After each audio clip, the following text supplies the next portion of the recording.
Hey, Mike Burris here.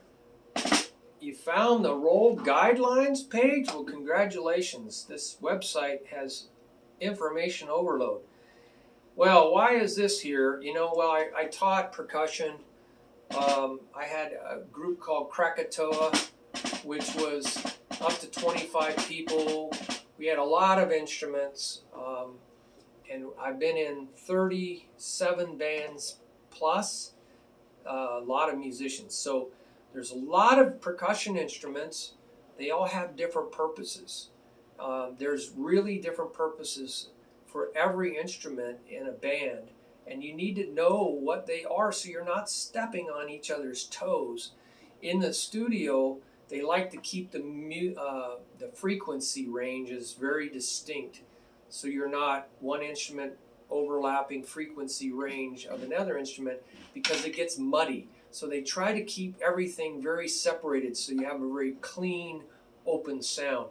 The same, and I taught a lot of drum circles, and I'm doing one next week. So you have to play in the right spot with the right kind of instrument for the right purpose. So I made videos because I taught for 4 years a big performing group, and I do all these drum circles as well.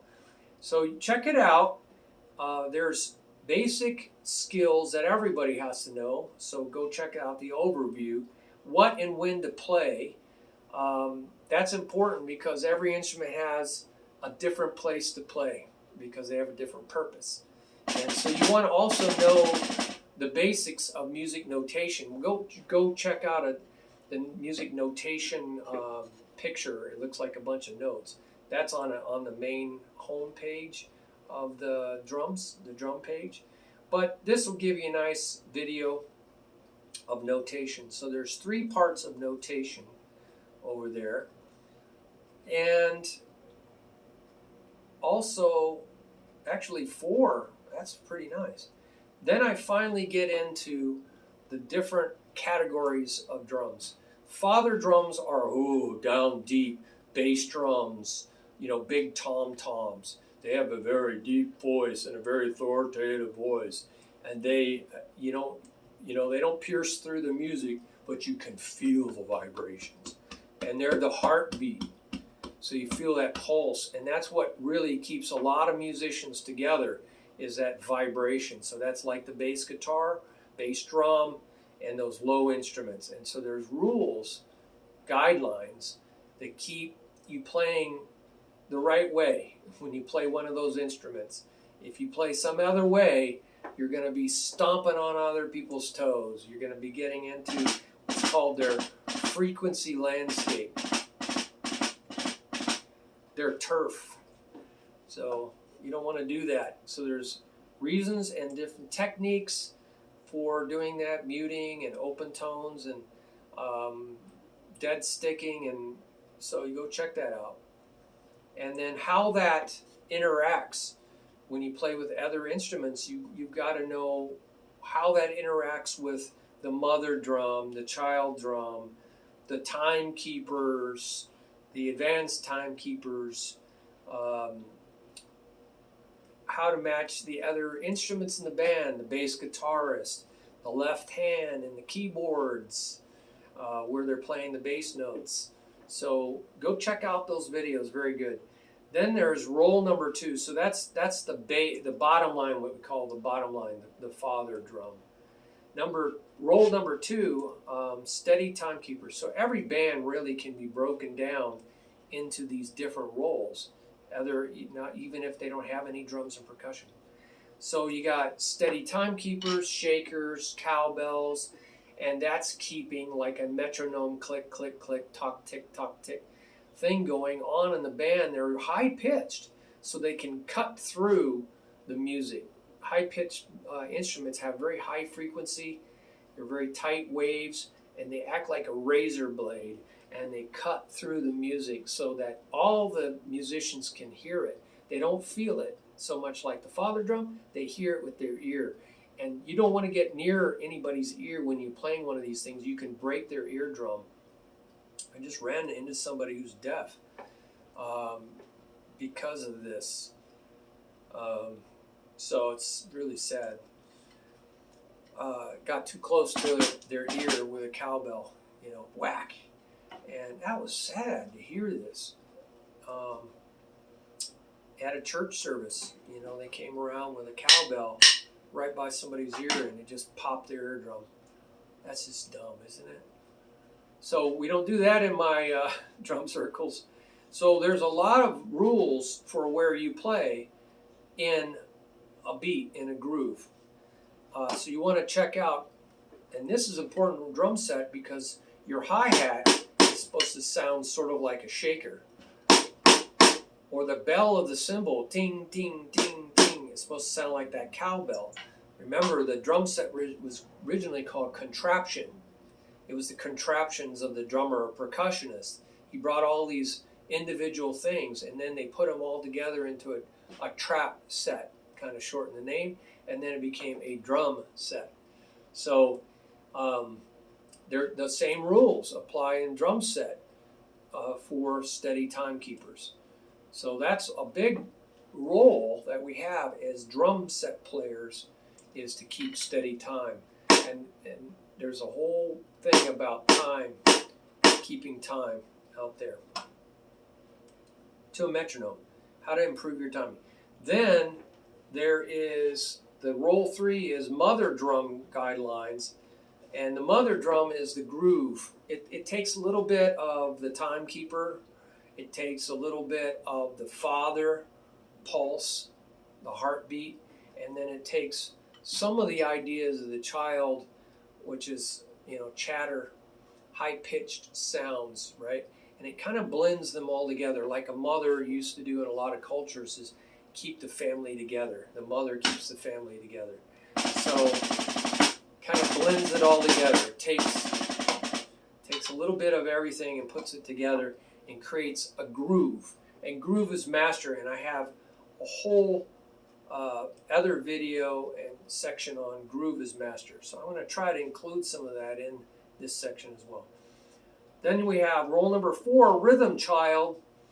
The child drum is high-pitched drums, and snare drum is real high-pitched, and the high tom is real high-pitched, and there's a lot of African drums that are very high-pitched. And what is their role? Well, they're called children or child drums because they're really chattery. So they're usually 2 and 3 notes, not a lot of notes. You know, bongos are like that. Ba-da, ba-da, da-da-da, ba-da, ba-da, ba-da-da. And they like to play counter rhythms. They like to counter the groove. So they go doom da doom da da da da doom doom da da doom. So it's in there as kind of a counter, high, way up here in the frequency range, and everything in the mother's in here, and the father's in here, the mother's kind of catching a little bit of this and a little bit of this. And so they're not really timekeepers, they're kind of counter rhythms, or sometimes they play, they're used as drum, solo drums, but so they're high. So check that out, chatter rhythms. Then you have roll number 5, advanced timekeepers. They're not just steady timekeepers. They're claves, key rhythms that are common to many styles of music. You know, Afro-Cuban, 1, 3, 5, 2, 4, 6, 1, 3, 5, 2, 4, 6, 1, 3, 5, 2, 4, 6, 1, or 1, or variations of that called Afro-Cuban 6/8, 1, 2, 3, 1, 2, 3, 1, 3, 5, 6, 2, 4, 6, 1, 3, 5, 6, 2, 4, 1, 3, 5, 6, 2, 4. Just have it memorized. Clave, salsa, son clave, salsa clave. 1, 3, 2, 1 and 4, 1, 2, 3, 1 and 4, 2, 3. It's used a lot in salsa music and also in New Orleans second line music, New Orleans Mardi Gras music. 1 and 4, 1, dun, dun, dun. And there's a rumba clave, so they're all there. They're rhythms, standard rhythms that are used that tell you where you're at, because some of these are 2 measures long, and the band's playing, coming in with their instruments in certain places based on that rhythm. So they have to be high-pierced sticks So they have these clave sticks. Sometimes you hear a bell being used for these clave rhythms. Anyway, go check out roll number 5, and there's a video. Then you have roll number 6, which is a hand solo? No, a drum solo. So it shows hand solo. Oh, that's funny. So I don't know where I get these pictures, but there's some videos about that. The master drummer often signaled da da da da da da. That was a signal to the actually and sometimes they use talking drums. It sounds like African language. They can actually speak through the drums. That's why they call them talking drums. And they are telling with these rhythms, or maybe they're talking through the drum, hey, to the dancers, and it's time for you to come in to do this thing, and it's time for these instruments to come in. So the master drummer is acting like a conductor. So you'll see me conducting it in my Krakatoa, but you're conducting, bringing people in to make the music. So that's what the master drummer did. A lot of times they weren't just jamming, they did that too, but they were actually signaling. And sometimes you use a whistle to signal, like Brazilian music. You use a whistle. All kinds of cool things that you can do with solo drumming. You can signal, and you can be playing bits and pieces of the father, the mother, the child, the timekeepers, the advanced timekeepers. The solo drummer is bringing them all together, and he's interacting, he's dialoguing. So that he's not just supporting, holding something else up, reinforcing something else. He's not just filling in between those notes, as they're called fill-ins. He's not just doing that, or she is not doing just that. That's called embellishment, creating phrases of notes, kind of creating flow in the music. But they're actually listening for holes, and they're having a conversation, which I hope you do down in the comments. They're having a conversation, they're interacting, listening for the holes in the music, and then saying something really cool, da da da da da da da, in that hole, and then maybe somebody else says something, and the groove keeps going on, then they jump in another hole, da da da, da da da da da da. So they're finding these little holes in the conversation, so they can speak into those holes. All right, they're not speaking on top of somebody else talking, because that's just clutter, right? It all gets it's all muddy, and the texture is all gross. You can't hear anything. The rhythms are all mushy. No, they don't want to do that.